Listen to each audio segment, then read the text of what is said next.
Voicey.network.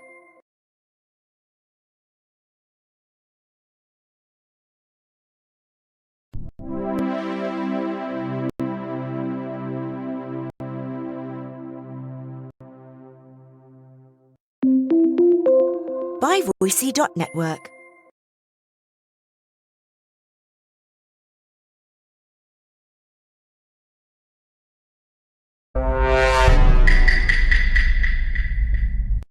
Assalamualaikum warahmatullahi wabarakatuh.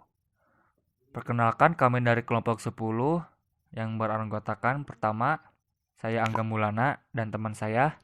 Saya Muhammad Robi Mutakin dari kelas TIK 17B. Di sini kami akan mempresentasikan tentang politik dalam manajemen perusahaan industri. Untuk pertama, akan dipresentasikan oleh teman saya, Muhammad Robi, silahkan. Baik, terima kasih buat Angga. Pertama kita akan melihat dulu pembahasannya seperti apa. Yang pertama dari taktik berpolitik dalam organisasi. Kemudian yang kedua, model perilaku rasional dan perilaku politik. Kemudian pengambilan keputusan organisasi, perubahan konflik, penanganan dan sinergi, dan terakhir bahan renungan.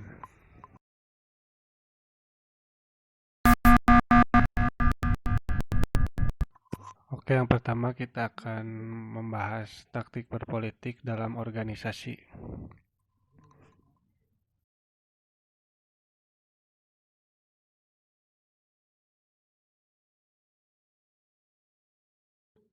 Oke, yang pertama, taktik berpolitik dalam organisasi. Meningkatkan basis power, menggunakan power, dan memperbesar kolaborasi. Meningkatkan basis power, pilihan jenis pekerjaan. Meskipun power terkait dengan posisi pekerjaan, implementasinya dilakukan oleh individu. Kemudian menggunakan power, pilihan pengelolaan perilaku. Politik adalah penggunaan power dan pengaruh. Penggunaan power memerlukan skill dan kemauan. Memperbesar kolaborasi, pilihan interaksi kerjasama. Ciptakan perangkat integrasi, gunakan konfrontasi negosiasi, dan jadwalkan konsultasi antar grup. Praktekkan rotasi anggota.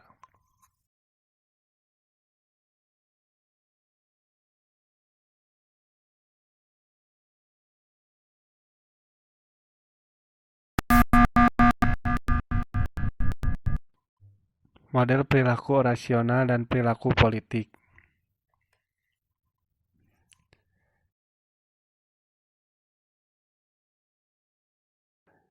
Model perilaku rasional dan perilaku politik. Di sini dibagi kepada dua bagian. Yang pertama, model rasional, dan kedua, model politik.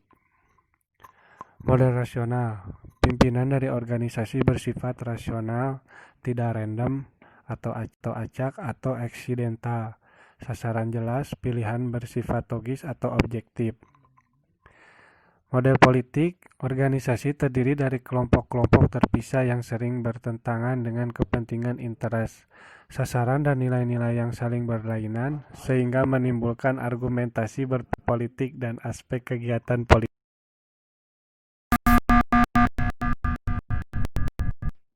Pengambilan keputusan organisasi. Pengambilan keputusan organisasi. Perkembangan teori organisasi menyatakan bahwa terdapat tantangan perspektif ketergantungan, yaitu kontingensi dalam merancang struktur organisasi, yaitu tidak ada yang ideal dan berlaku umum untuk setiap keputusan rancangan organisasi, yaitu yang ideal hanya berlaku untuk kondisi tertentu. Perspektif ketergantungan ini dapat meningkatkan basis power. Dan selanjutnya akan dilanjutkan oleh teman saya, Angga Maulana. Silahkan.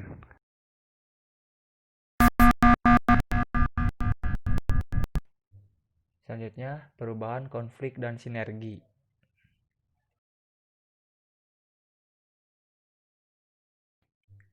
Perubahan. Semula, perubahan organisasi cenderung parsial, terbatas pada unit organisasi tertentu atau departemen ataupun kelompok kerja di tingkat bawah. Selama berlangsung diskusi atau setiap rencana perubahan, terlebih perubahan organisasi ataupun pembelajaran organisasional, biasanya terjadi perbedaan titik pandang.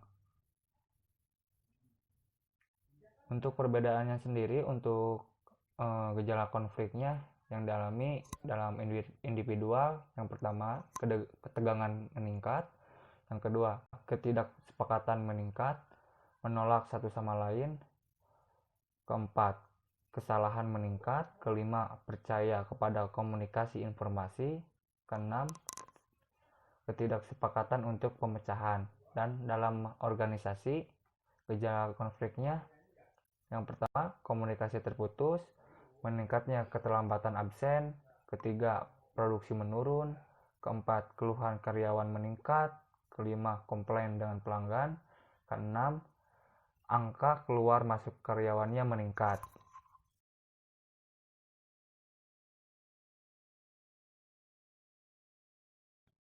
Satu, promosikan keterbukaan perubahan dan atasi penolakan perubahannya. Pertama, rangsangan kreativitas dan toleransi kesalahan. Kedua, lakukan tindakan nyata dan tingkatkan kecepatan tindakannya. Dan yang ketiga, atasi penolakan perubahan.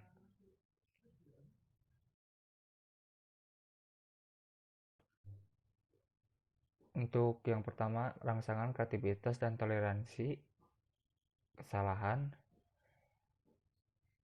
kita dapat mengatasinya untuk meningkatkan rangsangan kreativitas dan toleransi kesalahan tersebut dengan cara pertama, dukungan pengambilan risiko dan perubahan, imbalan untuk suatu inovasi, sikap positif menuju perubahan, menentang status quo atau keberadaan.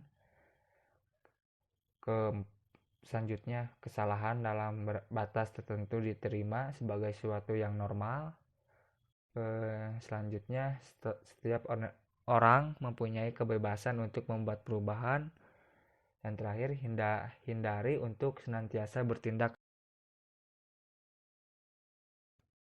Selanjutnya yang kedua, lakukan tindakan nyata dan tingkatkan kecepatan tindakannya. Untuk mengatasinya, pertama, efektifkan fungsi kelompok. Selanjutnya, bangun kerjasama tim, pastikan tujuannya realistis dan dapat dijangkau, ciptakan lingkungan keterbukaan dalam berbagai informasi, keputusan dibuat lebih cepat, bangun fleksibilitas dan kemampuan adaptasi, dan terakhir, pastikan cukup otonomi untuk melaksanakannya. Selanjutnya yang ketiga, atasi penolakan perubahan. Untuk mengatasinya, pertama, persiapkan perorganisasiannya. Selanjutnya, pendidikan dan komunikasi. Ketiga, partisipasi. Keempat, fasilitas dan dukungan. Kelima, negosiasi. Keenam, manipulasi dan kerjasama. Dan ketujuh, dengan cara paksaan.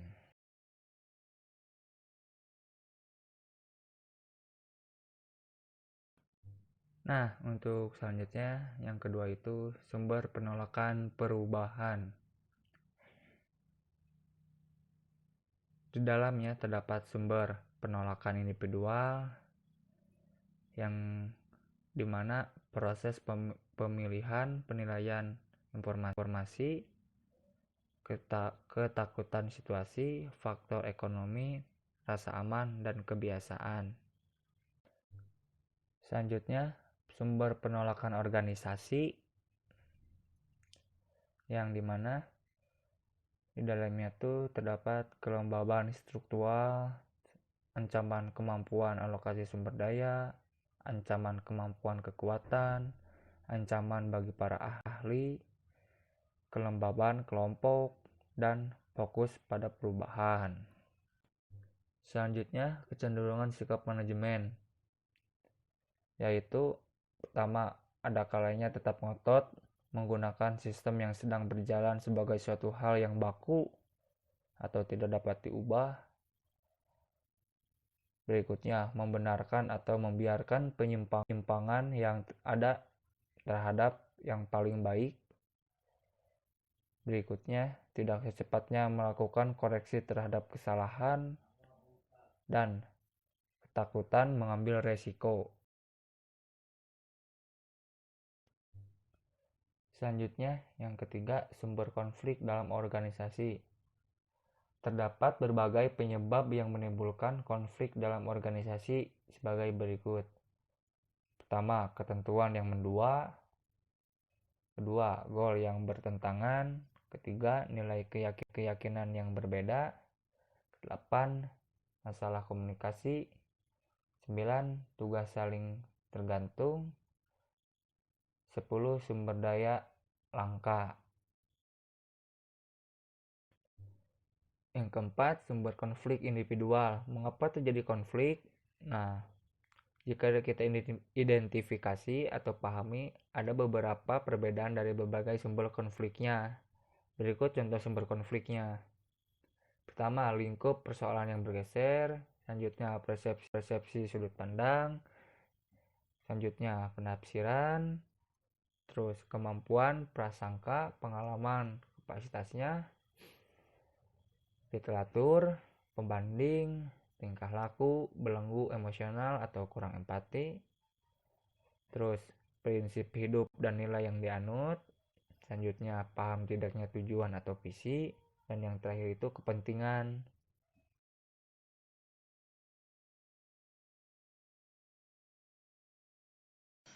Lalu selanjutnya ada penanganan konflik, di mana dimensi penanganan konflik akan dijelaskan. Ada 5 dimensi. Yang pertama, dominasi kompetisi. Dengan gaya solusi, kepeduliannya sasaran pribadi tinggi untuk hubungan rendah, suatu upaya untuk mencapai tujuan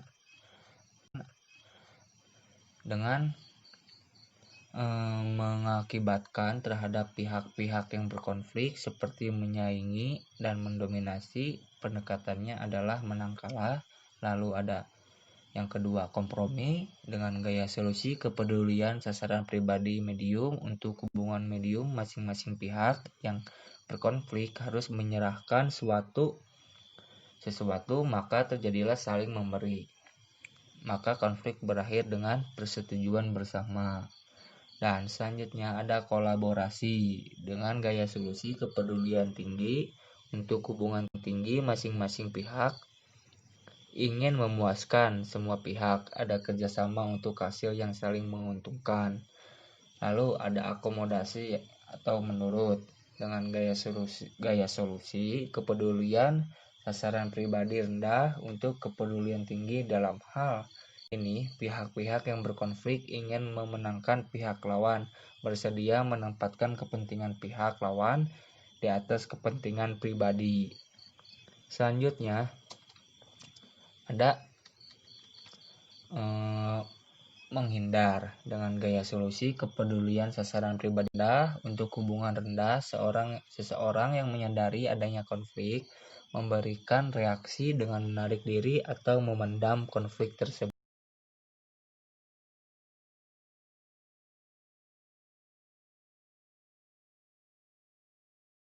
Lalu yang keenam ada sinergi. Sinergi akan bekerja dengan baik dan lancar jika dapat diidentifikasi atau disepakati, yaitu pertama, dengan tujuannya yang jelas. Yang kedua, merumuskan tujuan sesuai dengan jelas dan dapat dipahami dan disepakati terhadap penyelesaian pokok persoalan. 3. Peran peserta.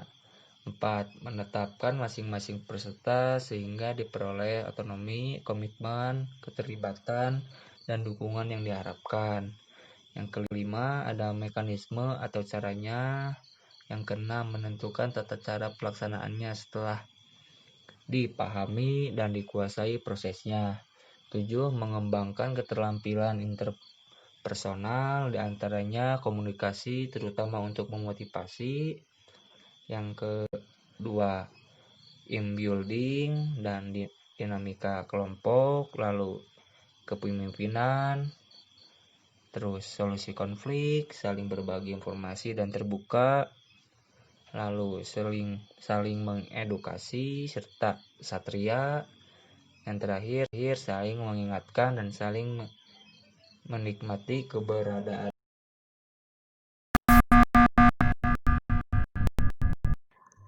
Bahan renungan.